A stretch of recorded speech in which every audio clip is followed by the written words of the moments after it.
हंसना तो पड़ेगा यारो पार्ट 2।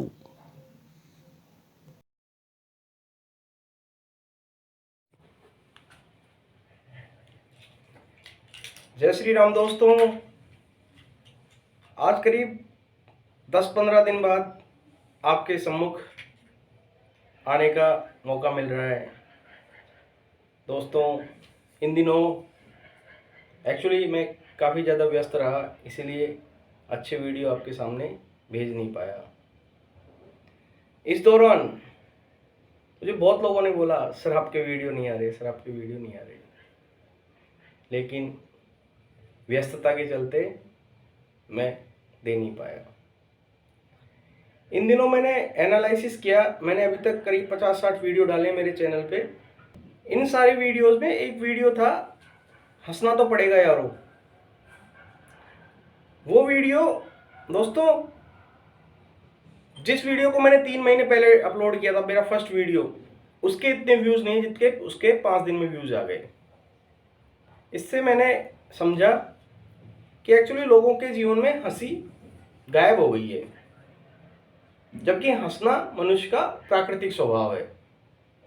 जब हम छोटे थे तो खुल के हंसते थे, थोड़े बड़े हुए पढ़ाई की टेंशन, जॉब की टेंशन, और हमने अपने आप को इतना सीरियसली ले लिया कि हमारी जो खुल के हंसी थी उसकी जगह एक छोटी सी स्माइली ने ले ली। इस वीडियो के माध्यम से आपकी खोई हुई खुशी, हंसी, स्माइली वापस जगाने की कोशिश कर रहा हूँ। तो आपके सामने पेश है हंसना तो पड़ेगा यारो पार्ट 2। और दोस्तों, यदि मेरे वीडियो में आपको थोड़ी सी भी हंसी आए, आपके चेहरे पे खुशी आए, स्माइली आए, तो एक बार मेरे चैनल को सब्सक्राइब कर देना और अपने यार दोस्तों में, रिश्तेदारों में शेयर करना अपने सोशल मीडिया पे, ताकि हम लोगों को हंसा सकें, उनमें एक नई एनर्जी ला सकें। तो पेश है दोस्तों आपके सामने हंसना तो पड़ेगा यारो पार्ट 2। दोस्तों, प्रोफेशनली मैं एक इंजीनियर हूँ और यूट्यूब पे वीडियो सिर्फ आप लोगों की खुशी के लिए या मेरी खुशी के लिए डालता हूँ। प्रोफेशन की बात है तो हम प्रोफेशन से शुरू करते हैं।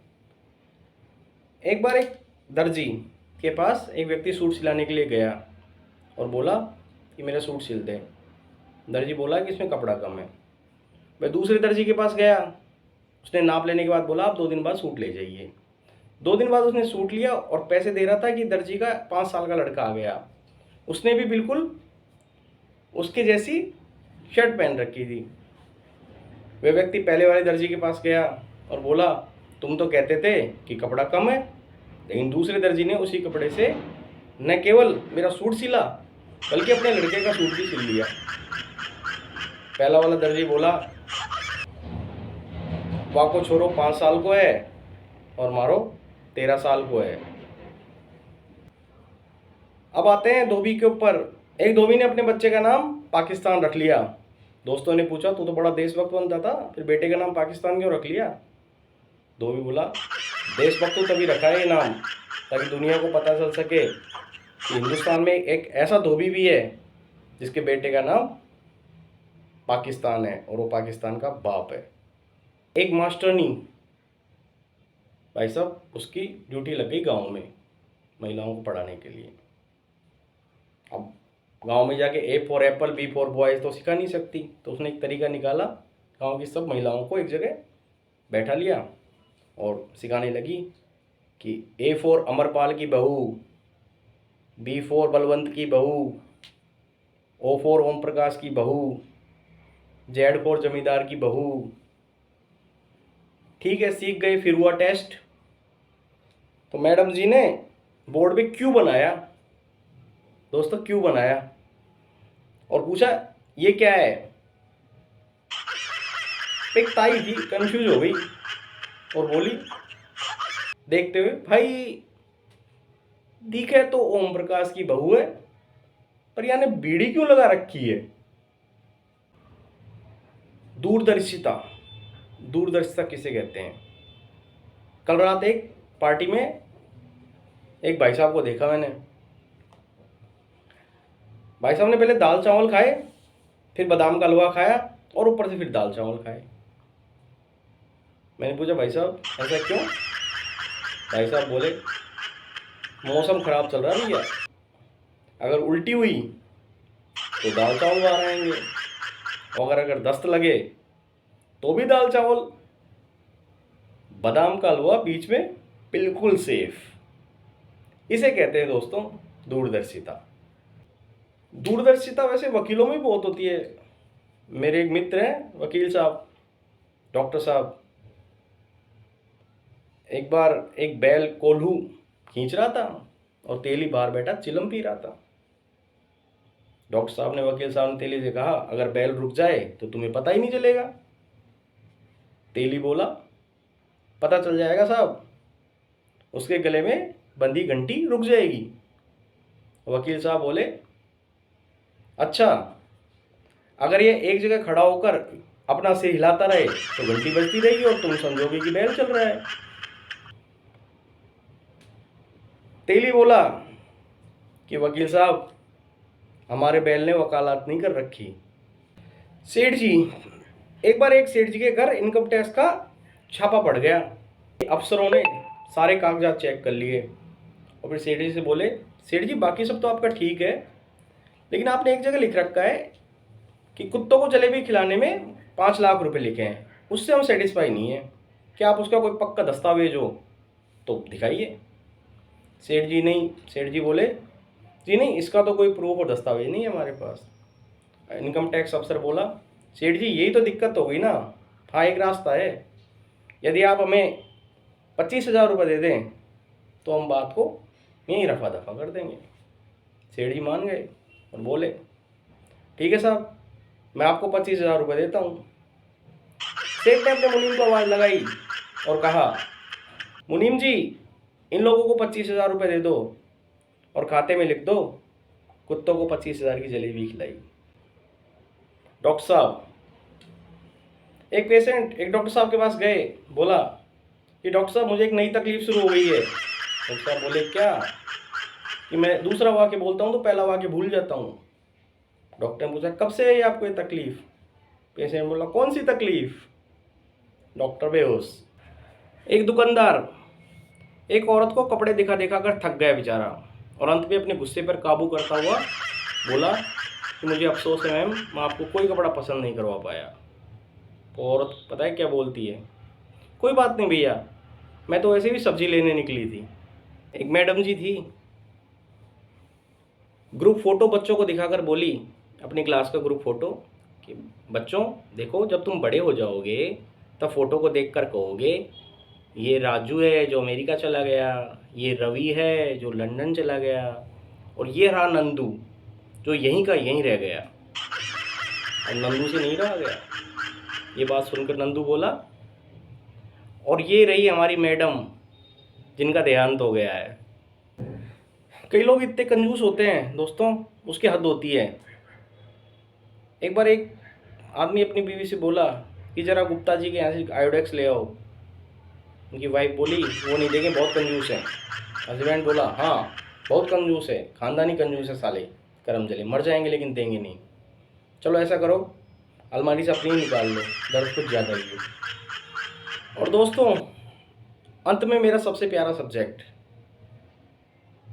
मैं और मेरी पत्नी। मैं सब मजाक नहीं कर रहा, बहुत हिम्मत का काम है पत्नी के ऊपर जोक बनाना। हर कोई जिगर वाला नहीं होता। खाना खाते वक्त अगर पति अचार मांग ले तो पत्नी को समझ जाना चाहिए कि सब्जी में दम नहीं है, मगर पत्नी को बुरा नहीं मानना चाहिए, बल्कि उससे तो खुश होना चाहिए। पूछिए क्यों?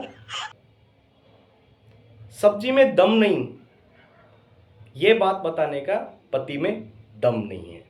अभी थोड़े दिन पहले एक दोस्त से मिला, आपस में खूब बातें चीतें हुई, पुराने दिनों की याद ताज़ा हुई, लेकिन अंत में बीवी के ऊपर आके बात रुक गई।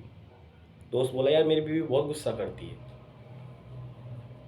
मैं बोला यार मेरी भी पहले बहुत गुस्सा करती थी, अब नहीं करती। भाई ने तुरंत पूछा, यार बता भाई क्या हुआ, क्या क्या किया तूने ऐसा। मैंने बोला एक दिन वो गुस्से में थी, मैंने कह दिया कि बुढ़ापे में गुस्सा जल्दी आ जाता है। बस वो दिन है भाई, और आज का दिन है। ऊंची आवाज़ में बात भी नहीं करती। इसलिए कहता हूँ ना, दिमाग चाहिए, जिगरा चाहिए। एक दिन संडे का दिन था, पत्नी कहने लगी, कल फ्री हो तो कपड़े धो देना, नहीं तो मैं धो दूंगी। अब क्या समझूं। अभी थोड़े दिन पहले क्या हुआ दोस्तों, घर में किसी बात को लेकर थोड़ी खटपट हो गई। मैं सुबह ऑफिस चला गया, वहाँ जाके व्हाट्सएप पे मैंने, चलो यार ठीक है, सॉरी लिख के भेज दिया। अब भाई आते ही शाम को ऑफिस से गेट खोलते ही, मैं तुमसे नाराज हूँ। मैंने पूछा क्यों। नहीं, सॉरी बोलकर तुमने सारी लड़ाई का मूड का सत्यानाश कर दिया। अब थोड़ी हेल्थ की बात कर ली जाए।